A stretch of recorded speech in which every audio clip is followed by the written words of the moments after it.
Durante casi 2 décadas, un genio matemático con delirios de destruir la sociedad industrial sin ayuda de nadie, plantó o envió bombas potentes a víctimas inocentes y desprevenidas.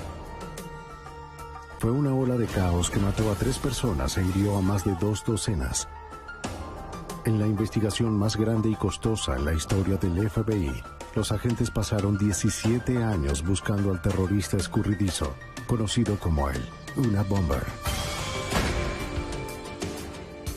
La evidencia se acumula, no tienen sospechosos evidentes. El centro de comercio es bombardeado. Ted Kaczynski es arrestado.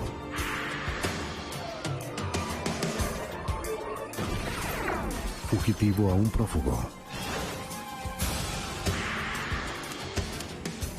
Los archivos del FBI.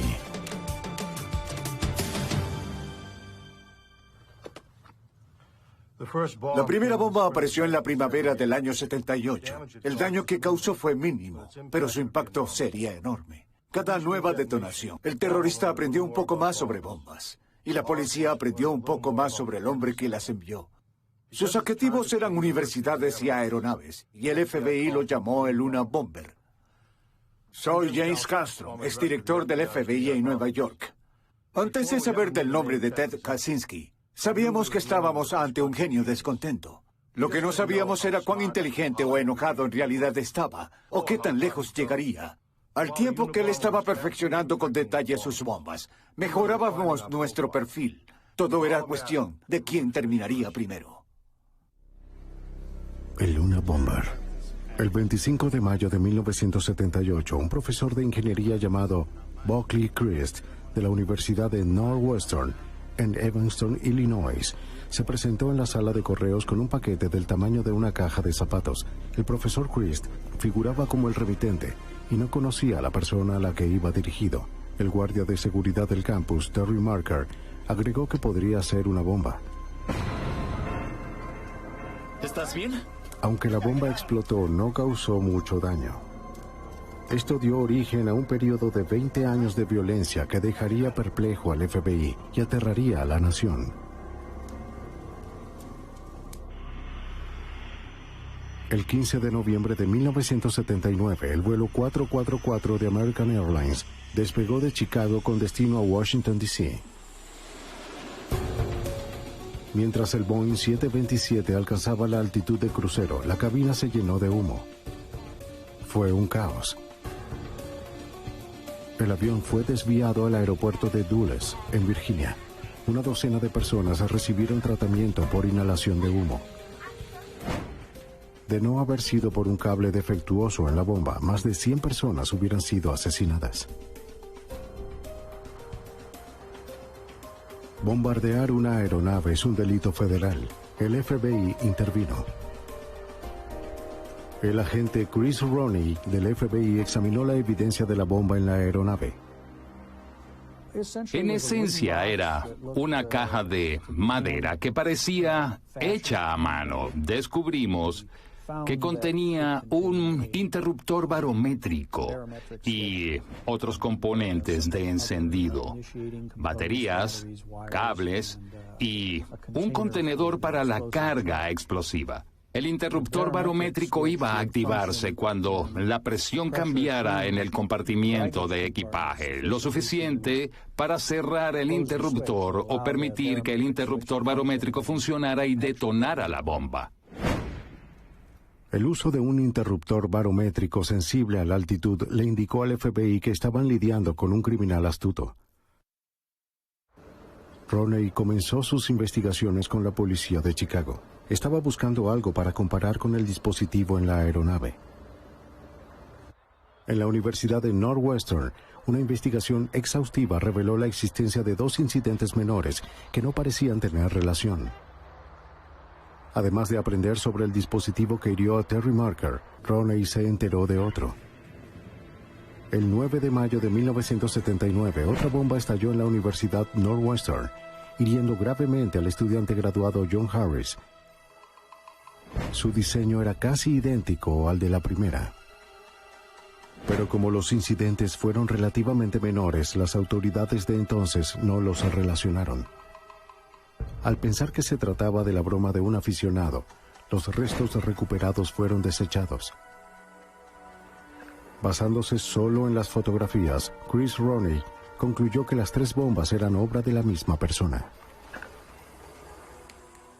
Hubo técnicas de construcción, la forma en la que se cortó la madera, la manera en que se ensambló, las marcas en la madera, la forma en que se usó la cinta.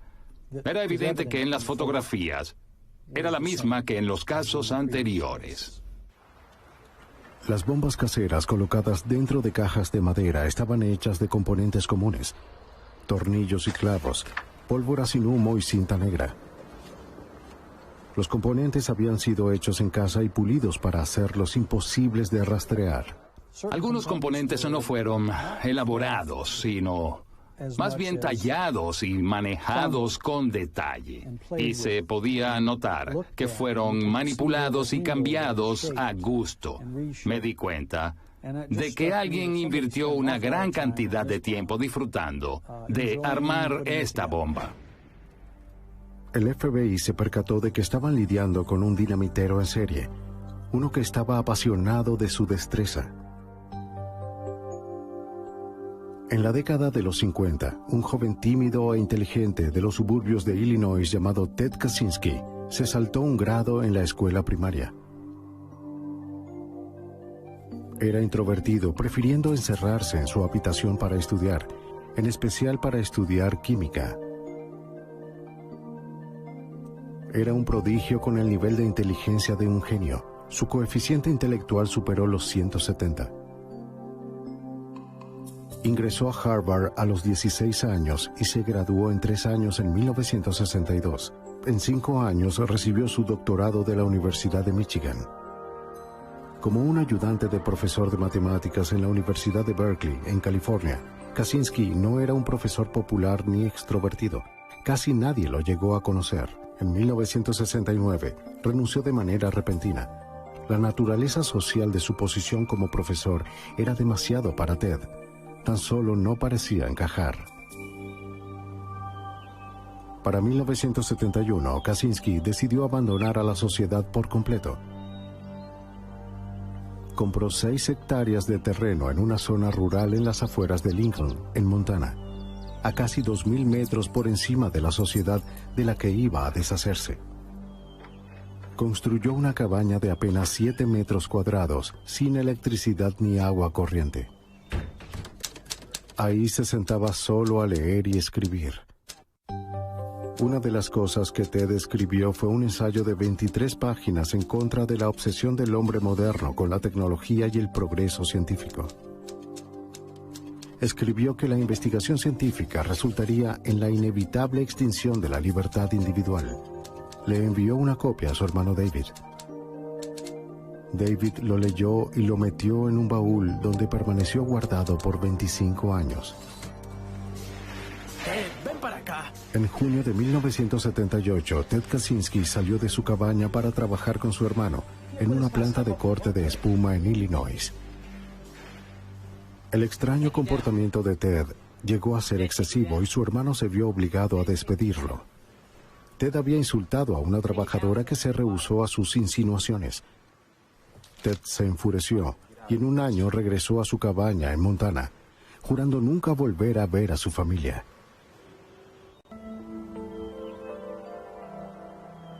El tratar de encajar como una persona agradable era muy frustrante para el genio introvertido. Ted se excluyó aún más, pensando que el hombre moderno no sería capaz de comprenderlo. Comenzó a ver a la sociedad civil como un obstáculo que necesitaba ser superado.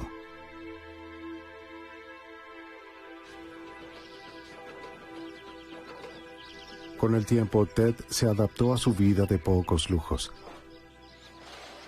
Se encargó de cultivar su propia comida y ser autosuficiente. Tenía pocas amistades y optó por su propia compañía en los bosques de Montana.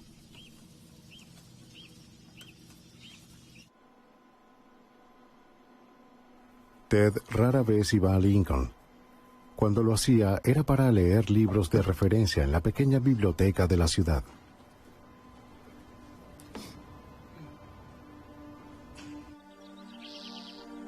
El 3 de mayo de 1980, Ted Kaczynski montó su bicicleta casera hacia Lincoln.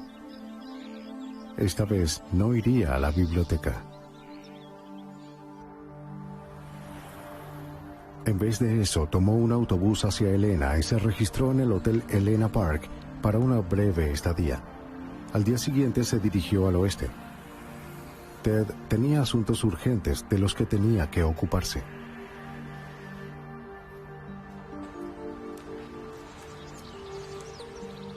Percy Wood, el presidente de United Airlines, recibió un paquete en su casa en los suburbios de Chicago el 10 de junio de 1980. Unos días antes, recibió una carta de un extraño que prometió enviarle un libro, el cual, de acuerdo con la carta, tenía un gran significado social.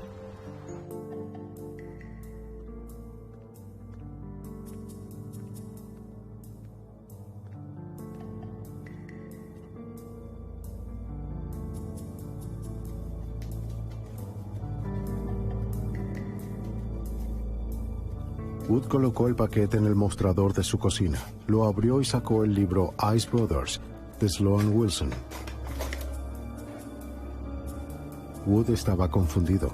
¿Por qué este libro era de importancia social? Abrió la portada.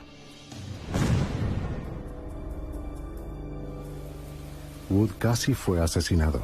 El dinamitero había aumentado la apuesta con su cuarto y más poderoso dispositivo hasta entonces. Los técnicos de bombas del FBI y de la ATF llegaron a la escena. No tardaron en identificarlo como el trabajo del dinamitero en serie. Hasta ahora, cada bomba había sido casera con un cableado y construcción similar. En la cuarta bomba, el terrorista dejó una marca. Grabada en un pedazo de metal, estaban las letras FC. Sin duda, las iniciales fueron puestas ahí a propósito. Estaban protegidas de forma tal que sobrevivieran a la explosión. No tenía sentido tenerlas allí. No sirvió para nada excepto para decir, aquí está, mi firma, aquí está un rasgo distintivo. El FBI solo podía especular con lo que FC significaba. Para entonces, los investigadores del FBI ya le habían asignado un nombre. Había atentado contra universidades y aeronaves. Lo llamaron una bomb. Un por universidades y A por aerolíneas. Nombrarlo fue fácil. Encontrarlo sería mucho más difícil. Agencia Federal de Investigación, Departamento de Justicia. En 1981, con FC como su mejor pista, el FBI comparó a miles de personas con esas iniciales. Pero el Unabomber no estaba inactivo. En octubre, un paquete fue encontrado en un edificio en la Universidad de Utah.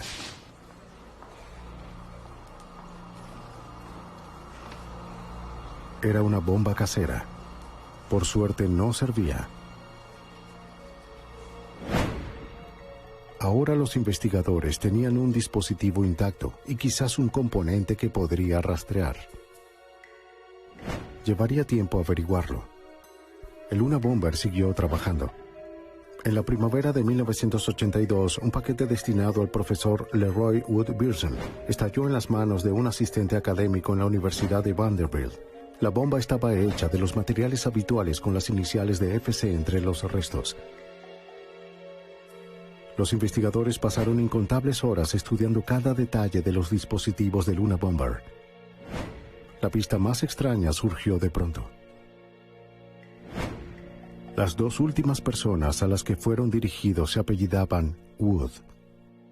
Wood significa madera y esta desempeñó un papel importante en cada una de las bombas, es decir, estaba presente en todas las bombas. Incluso cuando no era necesario. De hecho, si no tenía madera, ponía ramas para que estuviera ahí.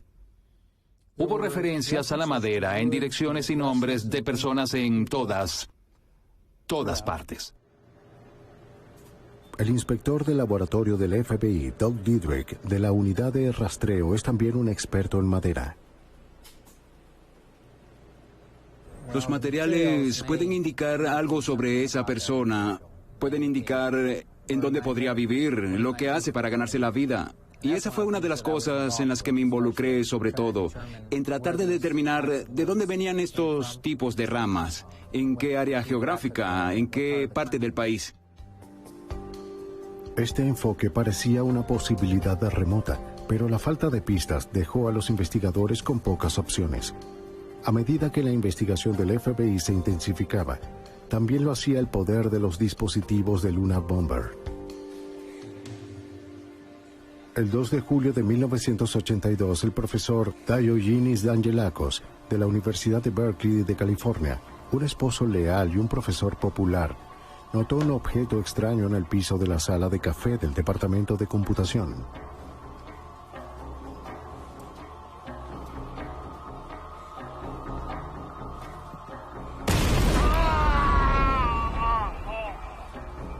La explosión lo hirió de gravedad y le arrancó los dedos. Mientras yacía aturdido, encontró una nota escrita a máquina. Funciona. Te dije que funcionaría, RB.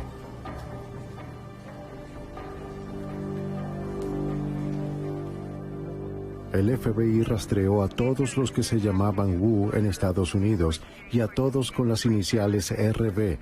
Una enorme e intensa labor, pero sin resultado. Aquí está el problema. La nota era un engaño. Hay que encargarse de esto. ¿Cuánto tiempo? Otra pista surgió al día siguiente de la explosión. Un custodio que trabajaba en Corey Hall, el edificio donde la bomba estalló, vio a un hombre con un bigote delgado y una sudadera vagando en el pasillo la noche anterior. El trabajador, sin embargo, no pudo recordar suficientes detalles para ayudar a un dibujante a hacer un bosquejo. Dangelakos estaba malherido y requirió una larga estadía en el hospital. Ya no era capaz de cuidar de su esposa inválida. Ella murió un mes después de la explosión.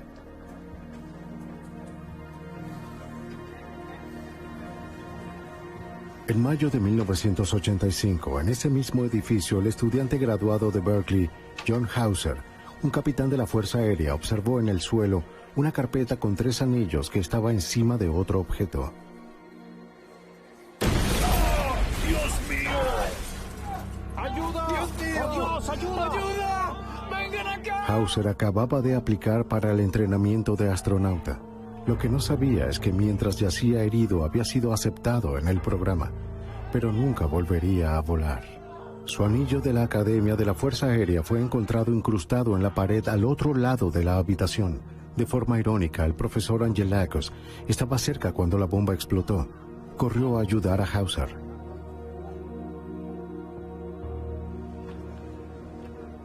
Las investigaciones relacionadas con el Luna Bomber, realizadas por el FBI, la ATF y el Servicio Postal de los Estados Unidos, se habían convertido en una rutina frustrante. Los componentes de las bombas recuperadas fueron empaquetados y enviados al laboratorio del FBI para futuras comparaciones. En los próximos años habría muchos de estos análisis.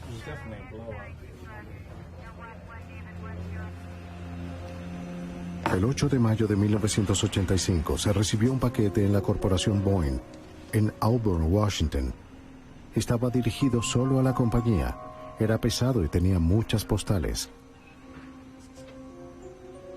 Oye, Mark, ven a ver Un esto. empleado de la sala de correo llamó a seguridad. El paquete fue radiografiado y mostró que contenía una bomba casera. Tenía FC estampado en las tapas. Si el empleado hubiera abierto el paquete, lo más probable es que lo hubiera matado a él y a cualquier otra persona cerca. El 15 de noviembre de 1985, el Dr. James McConnell, un profesor de psicología en la Universidad de Michigan, recibió una carta y un paquete de Ralph C. Kloppenburg. El remitente se describió a sí mismo como un estudiante de doctorado. Escribió: "Me gustaría que leyera este libro. Todos en su posición deberían leer este libro". Mientras leía, su asistente abrió el paquete. La explosión hirió de gravedad al asistente y dejó sin audición al Dr. McConnell.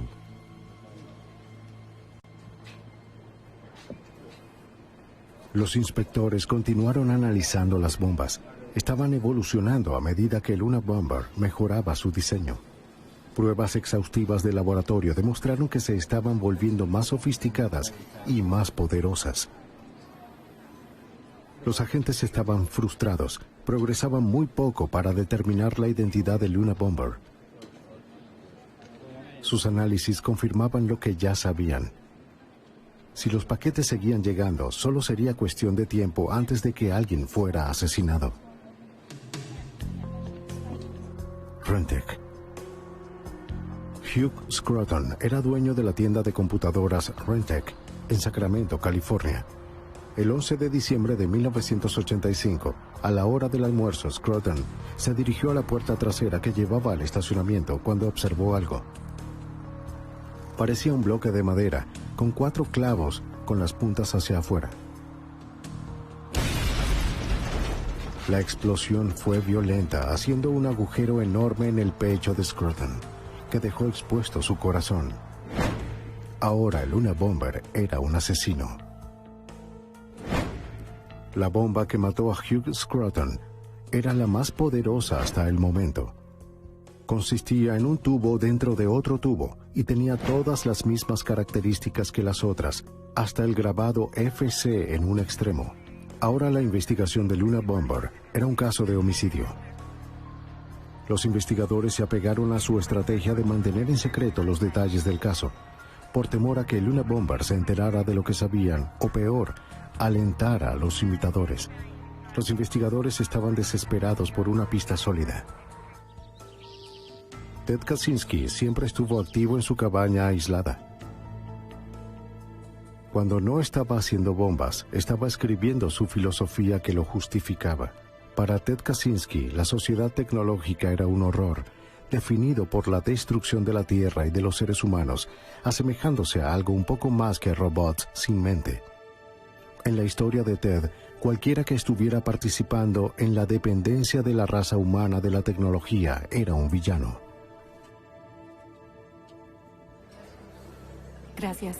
¿Puedes revisar estos documentos? El 20 de febrero de 1987, una secretaria de la tienda de computadoras CAM en Salt Lake City miró por la ventana de su oficina y vio a un hombre en el estacionamiento que ponía un objeto en el suelo.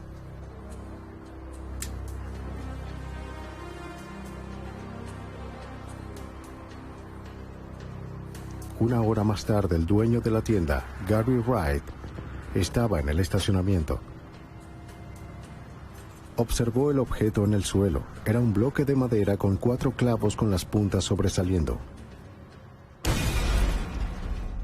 Wright quedó con heridas graves, pero sobrevivió de forma milagrosa. Mientras la policía recorría las estaciones de autobuses y las empresas locales en busca de un sospechoso, un boceto fue elaborado con la descripción de la secretaria. Sin duda alguna, era la imagen de un hombre disfrazado.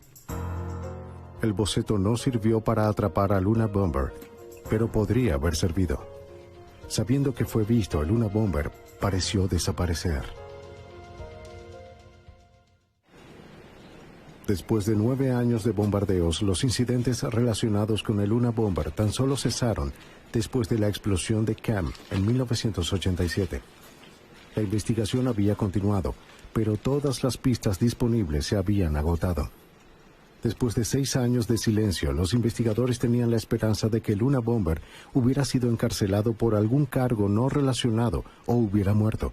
De cualquier forma, no hubo más ataques. Pero Ted Kaczynski no estaba ni muerto ni en la cárcel. Había pasado los últimos 6 años prácticamente solo. Conforme en su rutina diaria, cuidando el jardín, cazando, escribiendo y visitando la biblioteca, Ted siempre se las arregló para estar al tanto de los eventos. En 1993, después de una pausa de 6 años, varios eventos muy divulgados impulsaron a Luna Bomber a salir de su retiro. El violento asedio en Waco, Texas, entre la ATF y el culto religioso de los Davidianos, y el bombardeo del Centro Mundial de Comercio, creó un ambiente político violento. El Luna Bomber regresaría en un ataque de violencia propio.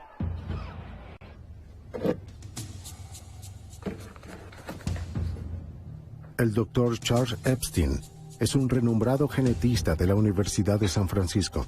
El 22 de junio de 1993, se sentó en la mesa de su cocina para abrir su correo, incluyendo un sobre con relleno que había llegado ese día.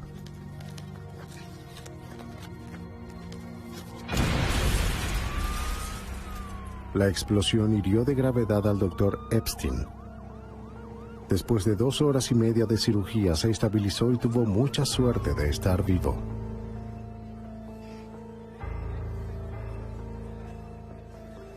Dos días después, el 24 de junio, el doctor David Galern, un prominente científico informático de la Universidad de Yale, llegó temprano a su oficina para abrir el correo del día anterior.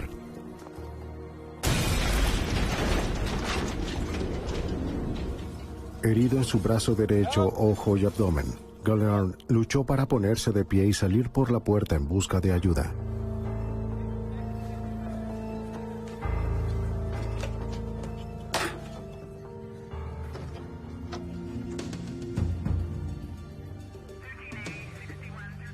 El FBI determinó con rapidez que la bomba de Epstein y la bomba de Galern eran idénticas, llenas de clorato de potasio y polvo de aluminio. Ambos dispositivos habían sido colocados dentro de una caja de madera hecha a mano.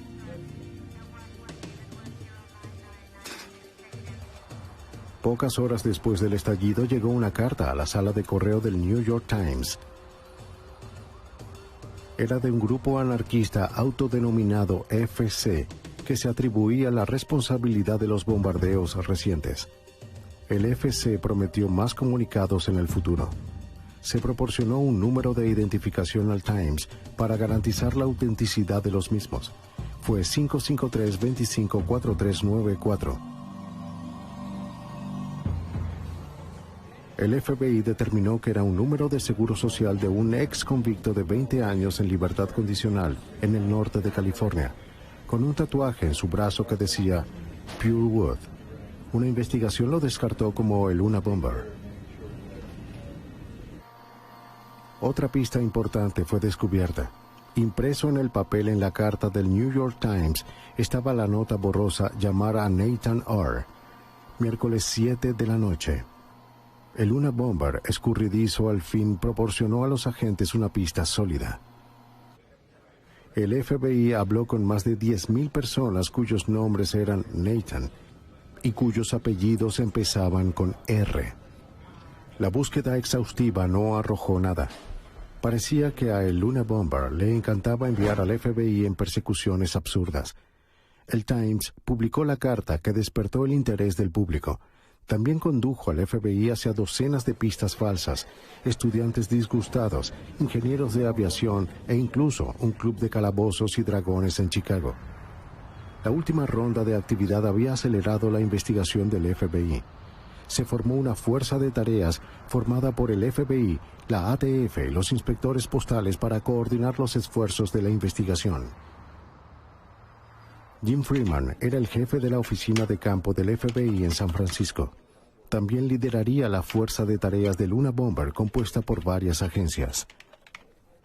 Teníamos evidencia dispersa en 3 agencias federales diferentes y en muchos laboratorios estatales locales, por lo que reconocimos que nuestra labor era obtener el control de la información que ya estaba disponible para determinar qué partes de la investigación estaban listas. Y nos preparamos para esto al decidir volver a investigar cada crimen del caso. Cada fragmento de evidencia física que quedaba de los dispositivos pasados del Luna Bomber le serían entregados a un inspector forense, el agente especial Tom Monell, de la Unidad de Materiales y Dispositivos del Laboratorio del FBI, se convirtió en el inspector principal de la investigación. Toda la evidencia en el caso del Luna Bomber, sin importar si estaba relacionada con explosivos o no, llegó a mí y a mi unidad. En los casos de dinamiteros en serie como el de Luna Bomber, el aspecto más frustrante fue el hecho de que estábamos haciendo todos los análisis forenses posibles a la evidencia. No fueron capaces de llevarnos a ninguna persona. Mientras la fuerza de tarea luchaba la retorcida revolución de Ted Kaczynski contra la sociedad continuó. El 10 de diciembre de 1994, el ejecutivo publicitario Thomas Moser abrió su correo en su casa al norte de Caldwell. Su esposa y sus 2 hijas estaban arriba. Examinó un paquete pequeño con muchas postales de H.G. Wickle, del Departamento de Economía de la Universidad Estatal de San Francisco.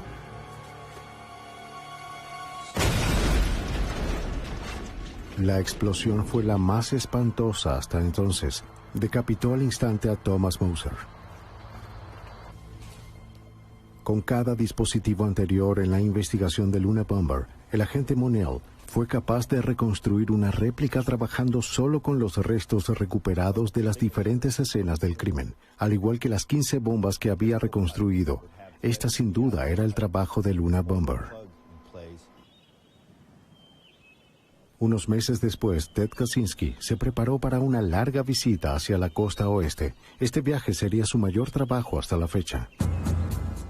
El 19 de abril de 1995, Ted Kaczynski estaba en el área de la bahía de San Francisco cuando la bomba de 900 kilogramos de combustible de Timothy McVeigh destruyó el edificio federal Alfred P. Murrah en la ciudad de Oklahoma, matando a 168 personas. Ted no dejaría que su agenda fuera eclipsada por la devastación en Oklahoma. Al día siguiente, el 20 de abril, mientras la nación seguía aturdida por el incidente de Oklahoma, Kaczynski envió por correo 5 artículos, 4 cartas y un paquete. En pocos días el correo llegó al este. Primero fue una carta al New York Times. El agente especial Terry Torchy era el segundo al mando en la fuerza de tarea del Luna Bomber. En la carta al New York Times mencionó que él era responsable por los ataques a Thomas Moser, Charles Epstein y David Galanter. También mencionó algunas de sus metas y objetivos y dijo que estaba pensando en enviar un manuscrito o un ensayo y que quería considerar publicar dicho ensayo y que, de hacerlo, llegaría a un acuerdo para dejar de cometer actos terroristas. La segunda carta fue dirigida a la víctima reciente David Galler en Yale, quien se estaba recuperando de sus heridas. La carta fue insultante. Dr. Galler, las personas con títulos avanzados no son tan inteligentes como creen que son. Si tuvieran cerebro, se darían cuenta de que existen muchas personas que se molestan por la forma en que genios como usted están cambiando el mundo.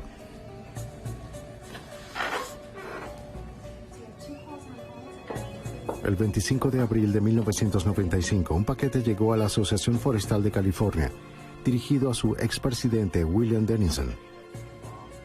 Su presidente actual, Gilbert Murray, decidió abrirlo por su cuenta. Explotó con gran violencia, destruyendo todo en la oficina. Gil Murray voló literalmente en pedazos.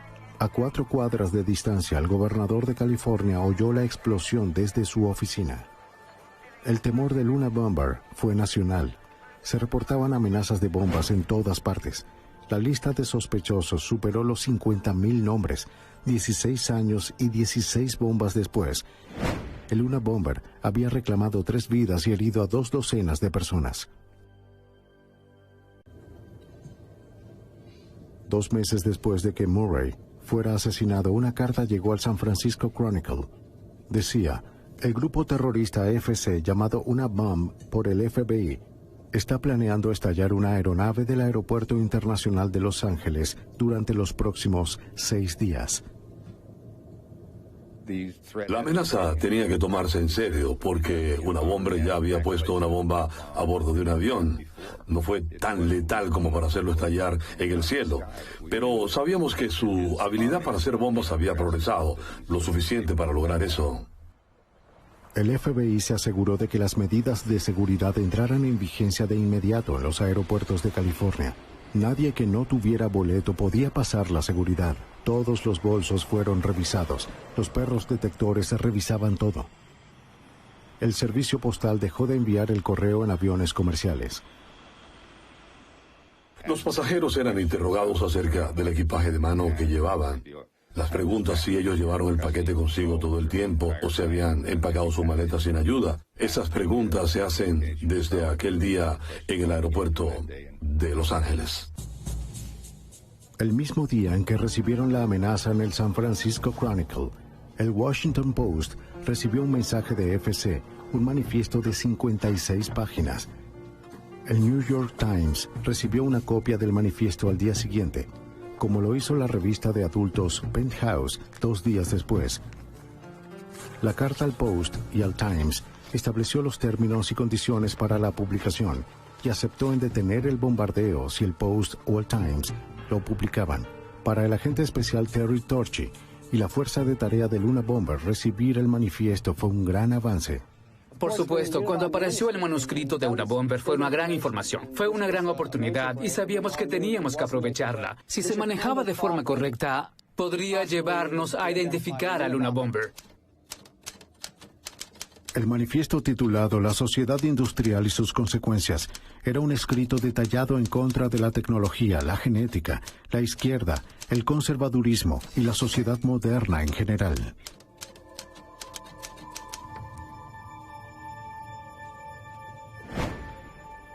El FBI tenía muchos artículos de evidencia recolectados de años de investigación de este caso. Solo necesitaban generar una pista sólida, una que con suerte hiciera el caso más fácil. Freeman pensó que la respuesta estaba en publicar el manifiesto. Estábamos muy a favor de publicarlo porque después de leer el manifiesto era evidente que una persona había plasmado su filosofía con varios años de desarrollo dentro de las páginas de esto. Era reconocible. Esperábamos que al leer esto alguien diría: recuerdo a ese sujeto. Estaba sentado a mi lado en la clase o en esta universidad. Después de una autorreflexión pública y de discusiones con el director del FBI, la abogada del estado Janet Reno, el Washington Post y el New York Times, se tomó la decisión de publicar el manifiesto. El manifiesto apareció en una sección especial del Post el 19 de septiembre de 1995. A principios de 1996, el hermano de Ted Kaczynski había estado investigando por su cuenta. El noticiero reportó que el Unabomber tenía conexiones en Chicago, la ciudad de su infancia, que al igual que con Berkeley y Salt Lake City, lo molestó. Consiguió una copia del manifiesto y comenzó a leerlo. Lo leyó con las esperanzas de eliminar la idea de que su hermano era un asesino. Lo que leyó le dio escalofríos. Reconoció el lenguaje y el contenido del manifiesto en cuanto a la similitud de los escritos de su hermano Ted. David sacó varias cartas viejas y escritos de Ted que pudo encontrar y los comparó con el manifiesto de Unabomber. Ambos usaron la frase genios temperamentales. David estaba angustiado, pero aún no estaba convencido.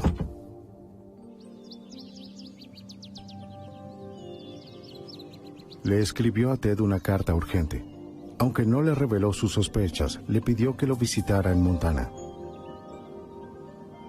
Ted rechazó el pedido de su hermano. David decidió llamar a un investigador privado para investigar el asunto, pero las noticias que el investigador le llevó no fueron alentadoras. El investigador privado envió el manifiesto junto con algunos de los escritos de Ted para ser analizados por expertos que no conocían a los actores involucrados. Los expertos concluyeron que los autores tenían una gran posibilidad de ser la misma persona.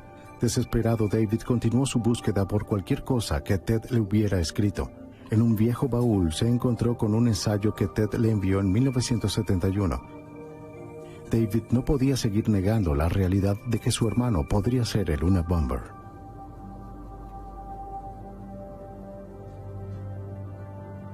David Kaczynski estaba sorprendido. El ensayo que David sacó en 1971 era muy similar al manifiesto de Unabomber. Desgarrado ante la posibilidad de entregar a su propio hermano y poner en peligro las vidas de otros, David Kaczynski tomó una decisión dolorosa. A través de un abogado le habló al FBI acerca de su hermano. En febrero de 1996, David Kaczynski le contó a los miembros de la fuerza de tarea de sus sospechas. Dio un recuento detallado de la vida de Ted, dónde creció, a qué escuela fue y dónde estaba viviendo. Luego entregó el ensayo de 1971. Y luego pudimos hacer una comparación al mismo tiempo entre ese documento que había sido escrito hacía mucho tiempo con la copia actual del manifiesto, y fue muy claro para nosotros, para muchos de nosotros en la fuerza de tareas, que las similitudes eran más que una coincidencia. El FBI analizó el ensayo y encontró más de 160 ejemplos de similitudes con el manifiesto de Unabomber, incluyendo frases comunes y errores ortográficos. La lista siguió creciendo. Luego de 17 años, el FBI tuvo su primer y gran sospechoso, Ted Kaczynski. Docenas de agentes del FBI se desplazaron con sigilo hacia la pequeña ciudad de Lincoln, en Montana. El FBI mantuvo una vigilancia cuidadosa en la cabaña de Kaczynski mientras establecían una orden de cateo para el caso, esperando que el Unabomber no volviera a atacar. Para principios de abril, se había descubierto información suficiente para justificar la orden. Entre otras cosas, los agentes pudieron descubrir que Ted había viajado por todas partes. Los registros en los hoteles probaron que el Unabomber siempre estaba en movimiento antes de un incidente. El agente Terry Torchy presentó una declaración detallada de 65 páginas describiendo el caso del gobierno contra Ted Kaczynski y solicitando permiso para registrar su cabaña. Habíamos trabajado toda la mañana alrededor de las 5 para ubicar con anticipación a varios equipos de agentes de diferentes lugares del bosque en Lincoln, Montana, y en un puesto de mando que situamos en Lincoln. Todos teníamos un papel diferente. También teníamos a los equipos de recuperación de evidencia y estaban situados en otro puesto de mando que teníamos en Lincoln. Todos estábamos listos para ir una vez que se firmara la orden. Agentes del FBI disfrazados y un oficial forestal se acercaron a la cabaña de Kaczynski. Caminaron hacia su cabaña hablando en voz alta. No querían que Kaczynski sospechara que había alguien acercándose por sorpresa. Los oficiales le pidieron ayuda para identificar una propiedad en su mapa. Cuando volteó para buscar su abrigo, los oficiales se abalanzaron sobre Kaczynski. El sospechoso de ser Unabomber estaba bajo custodia.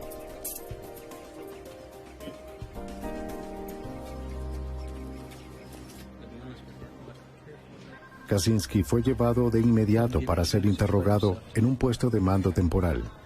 Jim Freeman estaba a punto de encontrarse cara a cara con el hombre que había evitado al FBI durante casi 2 décadas. Se veía desaliñado, parecía cubierto de suciedad. Los agentes que lo tenían agarrado por sus brazos para retenerlo tenían sucio en sus manos. ¿Le gusta viajar, Ted? Kaczynski no admitió nada y se rehusó a decir si en la cabaña había bombas activas. A medida que el interrogatorio avanzaba, comenzó la búsqueda en la cabaña. La cabaña pequeña fue considerada como una bomba activa. Se pensaba que el lugar tenía bombas activas o, en el peor de los casos, que estuviera lleno de trampas explosivas. El equipo de desactivación de explosivos entró a la cabaña con cuidado. Ted Kaczynski aún no había sido arrestado de manera oficial por ningún cargo. Cuando los investigadores registraron su cabaña, encontraron evidencia suficiente para acusarlo de posesión de materiales para fabricar bombas. Encontraron tuberías, productos químicos, cables, baterías y cajas de madera.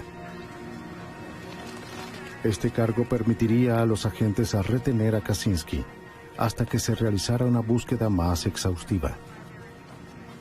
El agente especial y experto en explosivos del FBI, Donald Sachtleben, fue responsable de recopilar pruebas de forma rápida para obtener una orden de arresto. Fue hasta Helena para presentar una petición al juez. Sachtleben había estado trabajando en el caso de Unabomber durante años.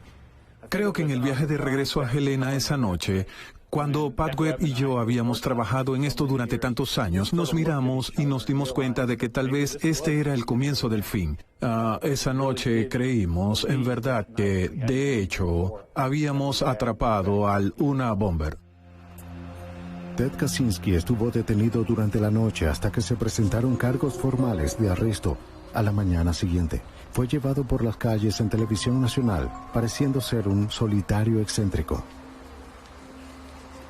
Fue presentado al día siguiente ante un juez en Helena acusado de posesión de equipos para fabricar bombas. La búsqueda en la cabaña continuó. La habitación era una mina de oro, pero una peligrosa. Cada contenedor, cada libro, cada carpeta debía ser examinada por explosivos. Era evidente que iba a tomar mucho tiempo registrar la cabaña pequeña. La evidencia que se encontraba por la cabaña era abrumadora. Una serie de carpetas de 3 anillos, con páginas tras páginas de diseños detallados de bombas, que coincidían con las bombas utilizadas en muchas de las explosiones del Luna Bomber, polvos explosivos, del utilizado en los bombardeos, lingotes de aluminio y residuos de aluminio en el piso, componentes cruciales de las bombas. Allí estaba la sudadera con capucha y gafas de sol.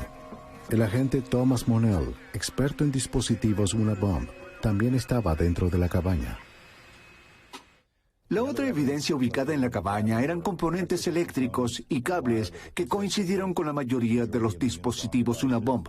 Encontramos un interruptor improvisado o de tipo casero que era muy idéntico a 3 interruptores que se usaron en las bombas anteriores.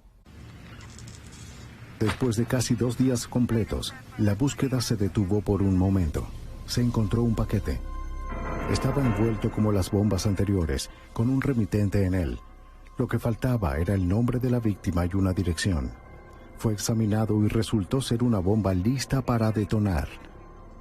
El agente especial Zach Cleven tuvo que manejar la crisis. Desde los rayos X parecía muy similar a la última bomba que se había colocado, la que mató al señor Morrey en Sacramento. Pudimos sacar con cuidado la caja de la cabaña y bajarla por la colina, donde nos instalamos para lidiar con la bomba. La búsqueda continuó con calma los días siguientes y se tomaron muchas más pruebas incriminatorias. Además del material para fabricar bombas y productos químicos, los agentes también incautaron cartas, notas, diagramas y el manifiesto de una bomber. Había un vínculo indiscutible entre Ted Kaczynski y el Luna Bomber. Faltaba la máquina de escribir usada para el manifiesto. No se encontró la máquina de escribir que se usó para escribir el manifiesto hasta el último día de la búsqueda, que duró 4 días o 5 días. Estaba en el fondo de la última caja que se abrió. Les tomó 11 días a revisar una habitación de 7 metros cuadrados, pero el enfoque cuidadoso del FBI dio sus frutos. El hombre que había asesinado, mutilado y arruinado vidas mientras evadía al FBI fue atrapado al momento. El 14 de abril toda la cabaña fue levantada en una plataforma y apartada para un análisis más profundo. Los cargos contra Kaczynski habían aumentado en gravedad. El 18 de junio de 1996, Ted Kaczynski fue acusado en Sacramento por 10 cargos relacionados con las actividades de Luna Bomber, un cargo por la muerte de Hugh Scruton, 3 cargos por las heridas de Charles Epstein, 3 cargos por la mutilación de David Galern y 3 cargos por la muerte de Gil Murray. Ese día habría sido el cumpleaños número 48 de Gil Murray. Las autoridades de Nueva Jersey presentaron más cargos por la muerte de Thomas Moser. El 12 de noviembre, los visitantes seleccionados ingresaron en el Tribunal de Sacramento para el juicio tan esperado de Ted Kaczynski. En la primera fila estaba la familia de Ted, su hermano David y su madre Wanda Kaczynski.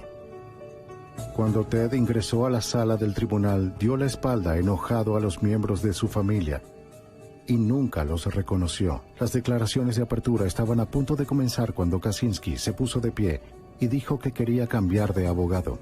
Después de unos días, el juez declaró que Kaczynski tendría que someterse a pruebas psicológicas. La doctora Sally Jensen, psiquiatra de la prisión federal, pasó muchos días con Kaczynski. Concluyó que Ted Kaczynski era un enfermo mental, pero que era competente para enfrentar un juicio. El caso del gobierno contra Kaczynski fue abrumador. Durante 17 años, el FBI se había preparado para ese día. Los inspectores habían reconstruido y preservado todos los dispositivos relacionados con los crímenes del Unabomber. Con el arresto de Ted Kaczynski, pudieron establecer un vínculo indiscutible entre él y el Unabomber.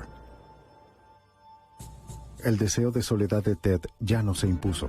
Sin opciones, se declaró culpable de todos los crímenes relacionados con Unabomber. Le dieron 4 cadenas perpetuas y 30 años. Nunca sería elegible para libertad condicional. Para el agente Terry Torchy, la investigación de Unabomber muestra la determinación del FBI de nunca renunciar hasta que se haga justicia, sin importar cuánto tiempo tome. Para los que cometen estos crímenes, que pueden continuar durante muchos años y no ser atrapados, pueden volverse arrogantes o más complacientes, o pensar que nunca los atraparemos. Para ellos y para el público, el mensaje debe ser que no nos damos por vencidos y que permaneceremos hasta que lo solucionemos. Sin duda, creo que eso es lo que estamos llamados a hacer y es lo que tenemos que hacer. En junio de 1998, Joanna Lee, editora asistente de la editorial Simon & Schuster, recibió una carta de Ted Kaczynski con el remitente de la prisión. Sabía que era del convicto Unabomber, pero de todas maneras lo abrió. Kaczynski quería que publicara un libro sobre su lucha. Hasta la fecha, nadie lo ha comprado.